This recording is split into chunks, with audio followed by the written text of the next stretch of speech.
حضرت حسن بن علی رضی اللہ تعالیٰ عنہ فرماتے ہیں کہ رسول اللہ صلی اللہ علیہ وآلہ وسلم نے فرمایا جس کے ہاں بچہ پیدا ہو تو وہ اس بچے کے دائیں کان میں اذان اور بائیں کان میں اقامت پڑھے۔ ناظرین اکرام، بظاہر تو آج سے پہلے علماء کرام نے اس کے بارے میں جو حکمتیں بیان فرمائی ہیں وہ یہ ہے کہ اذان کے کلمات سے شیطان بھاگ جاتا ہے، جس کی وجہ سے بچہ اس کے شر سے محفوظ رہتا ہے۔ اس کے علاوہ اس میں یہ مصلحت بھی بیان کی جاتی ہے کہ بچے کے دنیا میں آتے ہی اس کو جو دعوت ملے وہ عقیدہ توحید، عقیدہ رسالت اور نماز کی دعوت ہو۔ لیکن ناظرین اکرام، سماعت کے ماہرین نے اس بات پر تحقیق کی ہے کہ مسلمان بچے کے پیدا ہوتے ہی اس کے کان میں اذان کیوں دیتے ہیں۔ ان کا کہنا ہے کہ بچے کے کان میں اذان کہنے کی حکمت کا اندازہ اس وقت ہوا جب فرانس میں ایک لڑکی کو ہاسپٹل کے اندر دورے پڑنے شروع ہوئے۔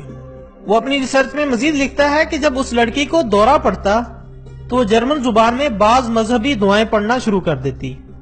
وہ ایک فرانسیسی لڑکی تھی لیکن جرمن زبان کا ایک حرف بھی نہیں جانتی تھی۔ جب دورے میں اس نے جرمن زبان میں باتیں کرنا شروع کی تو ڈاکٹروں نے فوراً شور مچا دیا کہ اب تو جن ثابت ہو گئے۔ یہ لڑکی تو جرمن زبان نہیں جانتی، پھر یہ کیسے جرمن زبان بول رہی ہے؟ ضرور اس کے سر پر جنات وغیرہ سوار ہیں۔ آخر نفسیات کے ایک ڈاکٹر نے اس تمام معلومات کا جائزہ لیتے ہوئے اس کے متعلق تحقیقات شروع کر دی۔ اسے تحقیق کے دوران معلوم ہوا کہ جب یہ لڑکی 2.5 سال کی تھی تو اس وقت اس کی ماں ایک جرمن پادری کے ہاں ملازم تھی۔ جب وہ پادری جرمن زبان میں سرمن پڑھتا تو یہ لڑکی اس وقت پنگوڑے میں پڑی ہوتی تھی۔ جب اسے یہ بات معلوم ہوئی تو وہ اس جرمن پادری کی تلاش میں نکلا اور اسے معلوم ہوا کہ وہ جرمن پادری تو اس وقت اسپین میں ہے۔ اسپین پہنچنے پر اسے معلوم ہوا کہ وہ پادری ریٹائر ہو کر جرمن چلا گیا ہے۔ جب وہ اس کی تلاش میں جرمنی پہنچا تو اسے معلوم ہوا کہ وہ پادری تو مر چکا ہے، مگر اس نے اپنی کوشش نہ چھوڑی اور اس نے گھر والوں سے کہا اگر اس پادری کے کوئی پرانے کاغذات ہوں تو وہ مجھے دکھائیں۔ گھر والوں نے تلاش کر کے اسے بعض کاغذات دیے اور جب اس نے ان کاغذات کو دیکھا تو اسے معلوم ہوا کہ وہ دعائیں جو بے ہوشی کی حالت میں وہ لڑکی پڑھا کرتی تھی وہ وہی ہیں جو اس پادری کی سرمن تھی۔ جب اس ڈاکٹر نے اس سارے واقعے کے بعد انسانی دماغ پر ریسرچ کی تو اس نے یہ نچوڑ نکالا کہ بچے کی پیدائش کے دوران جو بات اس کے دماغ میں ڈالی جائے وہ اس کے دماغ میں ساری زندگی کے لیے محفوظ ہو جاتی ہے، اور جب بھی اس کے سامنے وہ الفاظ دہرائے جائیں تو اس کا دماغ ان لفظوں کو بہتر طریقے سے محفوظ کرتا ہے اور اسے اس کام کے لیے ترغیب دیتا ہے۔